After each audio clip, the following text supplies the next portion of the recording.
हामीले आज गर्न लाग्यो के भन्दाखेरि हामीले गर्ने एक्सपेरिमेन्ट भनेको एउटा पोटास यो चाहिँ पोटास हो हेर्नु त पोटास केमा प्रयोग गर्छ भन्दाखेरि पोटास चाहिँ हामीले यो के त पानी प्युरिफाई गरेर युज गर्ने एकदमै हैन वाटर प्युरिफाई गर्न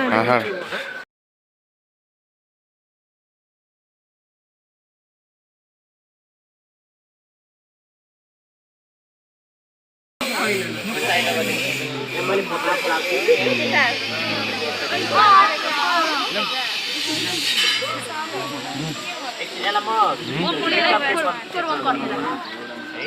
एउटामा चाहिँ अलिक ठुलो हुन्छ एउटामा अलिक ठुलो हुन्छ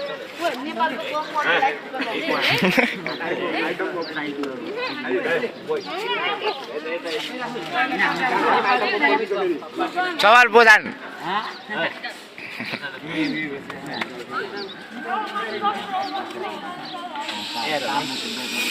यहाँ पोटास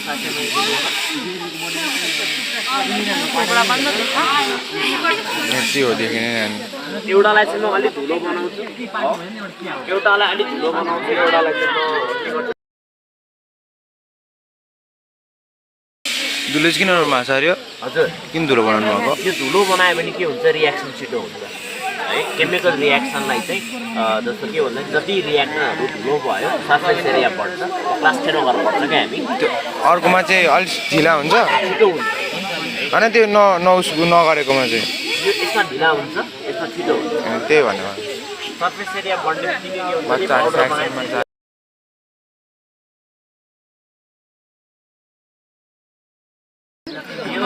पोटास चाहिँ तपाईँको हातले छ भने हातमा सबै स्टेन बस्छ है पुरा रातो भएर बस्छ होइन अनि कोही कोहीलाई चाहिँ एलर्जिक पनि हुनसक्छ त्यो डिपेन्ड गर्छ सबैलाई हुँदैन तर रेयर कोही कोहीलाई एलर्जिक पनि हुनसक्छ अनि मेन भनेको चाहिँ स्टेन हुन्छ रातो हुन्छ पुरा हातमा तपाईँको रातो भन्छ अनि त्यही हो हेर भाइ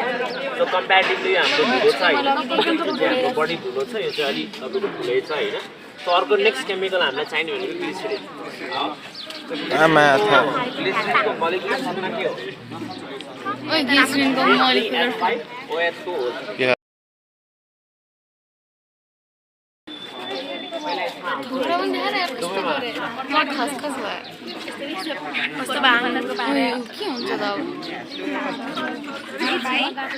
दुबईमा मैले राखेको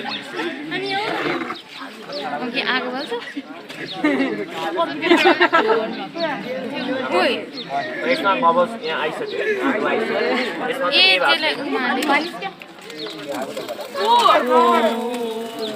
यसमा रियाक्सन छिटो भयो र हामीले धुलो बनाएको छ धुलो बनाएकोमा के भयो रियाक्सन छिटो भने होइन यसमा त अझै पनि सुरु नै भएको छैन यो क्लास 10 मा पढ्नुपर्छ है हामीले factor affecting chemical surface area ठुलो भयो जति सानो भयो त्यति रियाक्सन के हुन्छ हाम्रो छिटो के भयो त्यो कालो कालो त्यो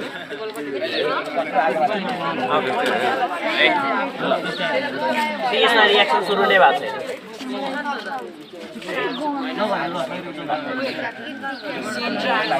यो रियाक्सन हल्का छिटो होस् भने अघि जस्तै अलि धुलो बनाइन्छ है त्यो पछि धुलो बनाउँदा नि हुन्छ यो हल्का रियाक्सन छिटो होस् भनेर फेरि नजाने टाइम लाग्छ यसलाई पर्खिदिनु पर्छ होइन जति धुलो भयो त्यति रियाक्सन छिटो हुन्छ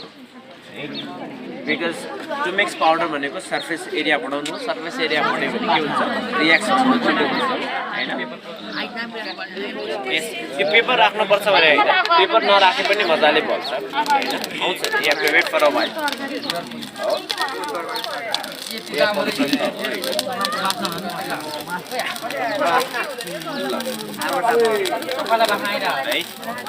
यो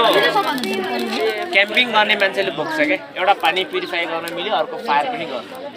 जङ्गलमा जानुभयो भने this chemical is very useful हामीलाई दुवैको लागि काम गर्यो एउटा तपाईँको वाटर प्युरिफाई गर्छ अर्को चाहिँ हाम्रो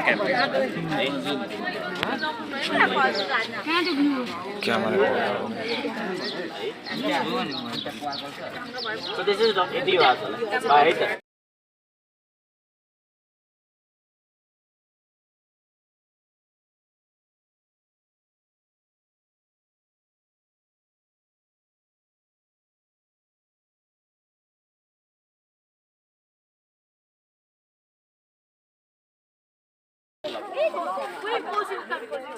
के भयो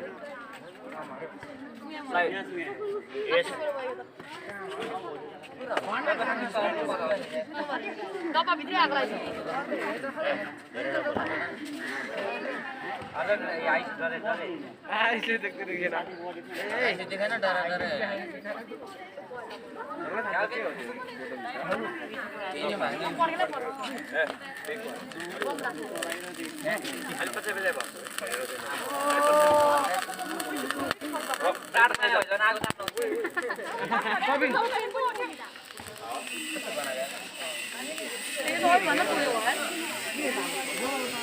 यहाँ रिएक्सन कम्प्लिट भइसक्यो